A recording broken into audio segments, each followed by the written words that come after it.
નમસ્કાર દર્શક મિત્રો, હું જપન શાહ, કાનમ એક્સપ્રેસ ન્યૂઝમાં આપનું સ્વાગત છે। જોઈએ આજના મુખ્ય અને મહત્વના સમાચાર। સુરત શહેર એસઓજી દ્વારા એમ્બર ગ્રીસ સાથે 3 ઇસમોની ધરપકડ। સુરત શહેરમાં ગેરકાયદેસર પ્રવૃત્તિઓ સામે કડક કાર્યવાહી કરતા સુરત શહેર એસઓજીને મહત્વપૂર્ણ સફળતા મળી છે। એમ્બર ગ્રીસ તરીકે ઓળખાતો કિંમતી પદાર્થના સોલિંગ કરતા વધુ એક રેકેટનો પર્દાફાશ કરવામાં આવ્યો છે। વિશેષ માહિતીના આધારે એસઓજી ટીમ દ્વારા કાર્યવાહી હાથ ધરવામાં આવી હતી, જેમાં કુલ ₹1.9 કરોડથી વધુ કિંમતના એમ્બર ગ્રીસના મુદ્દામાલ સાથે 3 ઇસમોને ઝડપી પાડવામાં આવ્યા છે। પકડાયેલા આરોપીઓ પાસેથી મળેલ મુદ્દામાલ કબજે કરી આગળની કાયદેસરની કાર્યવાહી હાથ ધરવામાં આવી રહી છે। આ મામલે સંકળાયેલા અન્ય આરોપીઓ સુધી પહોંચવા માટે તપાસ વિસ્તૃત કરવામાં આવી છે। એમ્બર ગ્રીસનો વેપાર ભારત દેશમાં ગેરકાયદેસર ગણાય છે અને વન્યજીવ સુરક્ષા અધિનિયમ હેઠળ ગંભીર ગુનો બને છે। સુરત શહેર પોલીસ દ્વારા આવા ગેરકાયદેસર કાર્યો સામે સતત કડક કાર્યવાહી ચાલુ રાખવામાં આવશે। સુરત શહેર પોલીસ કાયદામાં રહેશો તો ફાયદામાં રહેશો। રિપોર્ટર સાગર સોલંકી।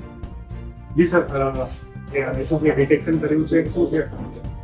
એસઓજીએ 3 વ્યક્તિઓને દિંડોલી વિસ્તારમાંથી પકડ્યા છે, જેમની પાસેથી માછલીની ઉલટી એટલે કે એમ્બરગ્રીસ એટલે કે ફ્લોટિંગ ગોલ્ડ ઝડપી પાડ્યું છે।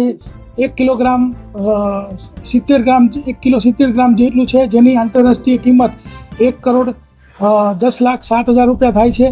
આ એમ્બરગ્રીસનો ઉપયોગ જે છે અત્તર અને સૌંદર્ય પ્રસાધનોમાં થતો હોય છે। આ લોકો ભરૂચના દરિયા કિનારથી ધીરુ વાઘેલા અને ઉમેશ ભાલિયા બંને આ લોકોને વેચવા માટે 3 મહિના અગાઉ આપેલું। 1 અઠવાડિયાથી આ લોકો વેચવા માટે ફરતા હતા અને એ વેચવા માટે કસ્ટમર શોધતા હતા। એ દરમિયાન કોઈ વ્યક્તિને જાણ થતાં એસઓજીને બાતમી મળી અને એસઓજી બાતમી મળતા આ લોકોને ઝડપી પાડ્યા। 3 આરોપીનું નામ છે અમરીશ મિશ્રા, સોનુ બબલુ ઉપાધ્યાય અને સંદીપ ઉપાધ્યાય। અમરીશ મિશ્રા છે ફ્લિપકાર્ટની અંદર ડિલિવરીનું કામ કરે છે અને સોનુ ઉપાધ્યાય અને સંદીપ ઉપાધ્યાય બંને રિક્ષા ડ્રાઈવર છે। અત્યાર સુધીમાં એવો કોઈ ક્રિમિનલ હિસ્ટ્રી જણાવેલ નથી। આ લોકોને લોભ લાલચમાં આ લોકો ફરતા હતા પૈસા મેળવવા માટે અને એ લોકો પકડાઈ ગયા છે।